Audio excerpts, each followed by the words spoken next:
आप देख रहे हैं योर मनी और आपकी सभी क्वेरीज को आंसर करने के लिए समीर शाह हमारे साथ बने हुए हैं एक्सेस सिक्योरिटीज से। लेते हैं कुछ और क्वेश्चंस को। ईमेल के थ्रू एक सवाल भेजा है शानू ने मालदीव से। 34 इयर्स इनकी एज है, 90,000 पर मंथ की इनके एसआईपी चल रही है। फिलहाल जो पोर्टफोलियो है उसमें 3 लाख की कॉपस हो चुका है। फंड्स कौन से हैं इनके पास?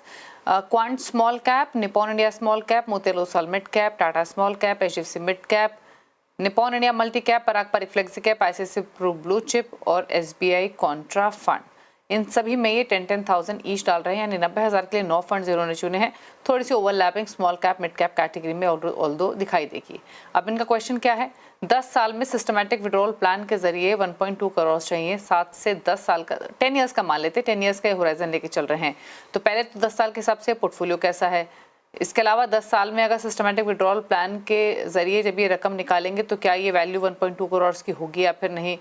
साथ ही इन्होंने एफडी के ब्याज पर भी सलाह मांगी है। 15 महीने के लिए 75 लाख की एफडी है, जिससे इन्हें लगभग 45,000 का ब्याज मिलता है। क्या इस ब्याज रकम को भी एसआईपी अमाउंट में डालना चाहिए? बताइए इनके लिए सजेशंस। इनके लिए हमने इनका पोर्टफोलियो प्रॉपर्ली देखा। शानू जी के पोर्टफोलियो में उन्होंने 90,000 एसआईपी और 3 लाख का पोर्टफोलियो अगर अगले 10 साल तक वो रखते हैं तो 1 करोड़ 20 लाख के करीब का कॉर्पस हो जाएगा।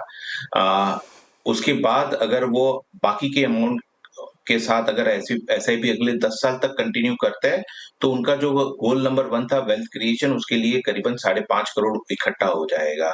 सो पहला है ये दोनों पोर्शन उनके गोल के कवर हो जाएंगे। फिर उनका एक क्वेश्चन ये था कि पोर्टफोलियो को लेके हमारे सुझाव क्या है। तो पोर्टफोलियो में स्कीम सही सिलेक्ट करी है, बट यहाँ पे सिर्फ एक चीज मैं बताना चाहूंगा कि उन्होंने मिड कैप में दो स्कीम रखी हुई है, एचडीएफसी मिड कैप और मोतीलाल ओसवाल मिड कैप। हालांकि दोनों ही फंड अच्छे हैं, बट ये काफी ओवरलैप होता है, तो सजेशन ऑलवेज ये रहता है दो में से एक कंसीडर करें। तो एचडीएफसी मिड कैप को आप मोतीलाल ओसवाल मिड कैप के साथ मर्ज कर ले। दूसरा उनका क्वेश्चन था म्यूचुअल फंड वॉलेटाइल है तो कैपिटल लॉस होने का चांस होता है। हाँ, म्यूचुअल फंड वॉलेटाइल मार्केट में है। आप लंबी अवधि के निवेशक हो, आप एसआईपी से कर रहे हो तो आपके लॉस होने के चांसेस काफी कम हो जाते हैं। हाँ, बट रिस्क जरूर रहता है। ये मार्केट लिंक इंस्ट्रूमेंट है। मार्केट का परफॉर्मेंस उसका डायरेक्टली इनडायरेक्टली आपके इन्वेस्टमेंट पे पड़ता है, तो थोड़ा रिस्क इसके साथ एसोसिएटेड रहता है। तीसरा उनका क्वेश्चन था एफडी का जो इंटरेस्ट आ रहा है वो उनको म्यूचुअल फंड एसआईपी में करना चाहिए। हाँ, अभी का जो एसेट एलोकेशन का स्ट्रक्चर हम देख रहे हैं, वो स्ट्रक्चर देखते हुए ये लग रहा है कि उनका डेट की साइड ज्यादा एक्सपोजर है और इक्विटी की तरफ बहुत ही कम एक्सपोजर है। ये सिचुएशन को बैलेंस करने के लिए हम ऑलवेज सजेस्ट करेंगे कि उनका जो भी इंटरेस्ट आ रहा है वो एसआईपी के थ्रू इन्वेस्टमेंट करेंगे तो पोर्टफोलियो काफी बैलेंस हो जाएगा। और एसेट एलोकेशन के एस्पेक्ट से देखने जाओ तो एसेट एलोकेशन में भी धीरे धीरे प्रॉपर क्या बोलते हैं उनको अच्छी कंडीशन में पहुंचते जाएंगे। आज की डेट में इम्बैलेंस लग रहा है, डेट की साइड ज्यादा है, इक्विटी की साइड कम है। रिटर्न अच्छा जनरेट करने के लिए इक्विटी का भी कंपोनेंट इक्वली इंपॉर्टेंस रखता है, तो इक्विटी में आपका निवेश बढ़ना चाहिए।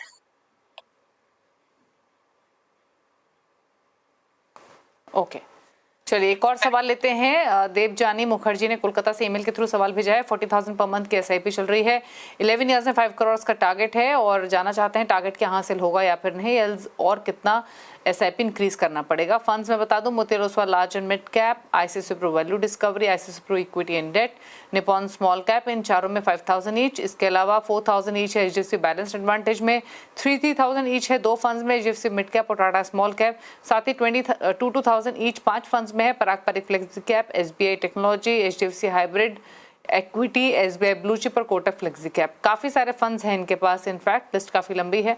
बताइए क्या सजेशन है इनके लिए 11 ईयर्स के पर्सपेक्टिव से समीर? तो देवजानी जी, आपने 5 करोड़ का टारगेट अगले 11 साल में अचीव करने का रखा है, वो काफी एग्रेसिव है। वो एग्रेसिव टारगेट को अचीव करने के लिए आप जो अभी इन्वेस्टमेंट कर रहे हो 40,000 का एसआईपी, वो काफी कम है। अगर आप ये 40,000 की एसआईपी अगले 11 साल करते हो तो आप करीबन 1 करोड़ 10 लाख रुपए का एयूएम इकट्ठा कर पाओगे।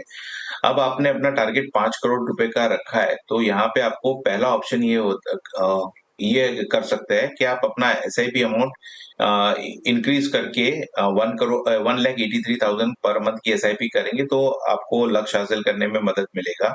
या दूसरा ये कर सकते हैं, आप इमीडिएट अपना एसआईपी अमाउंट 40,000 से बढ़ा के 1 लाख करें और हर साल अपने एसआईपी को 15% से अगर आप टॉप अप करते हो, ये 2 सिचुएशन आपको अपना टारगेट है जो 5 करोड़ आपने रखा है उसको अचीव करने में हेल्प कर सकता है।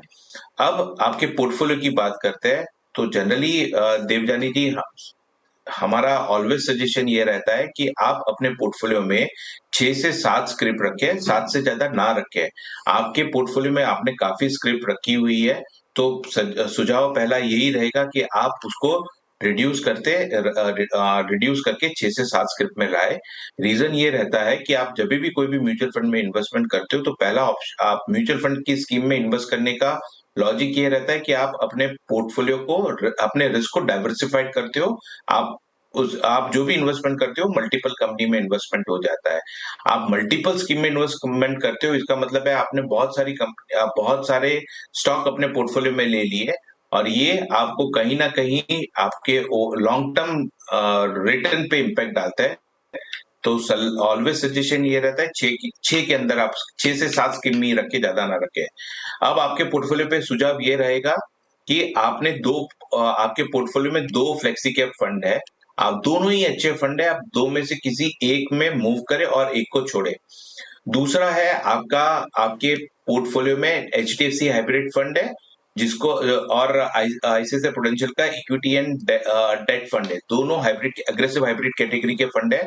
सुझाव ये रहेगा कि एचडीएफसी हाइब्रिड को आईसीआईसीआई प्रूडेंशियल इक्विटी डेट से रिप्लेस करें।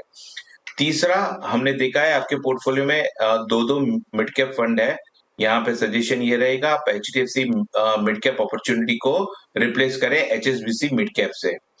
आपके और एक सजेशन है कि आप अपने पोर्टफोलियो में 2 स्मॉल कैप फंड रखा हुआ है।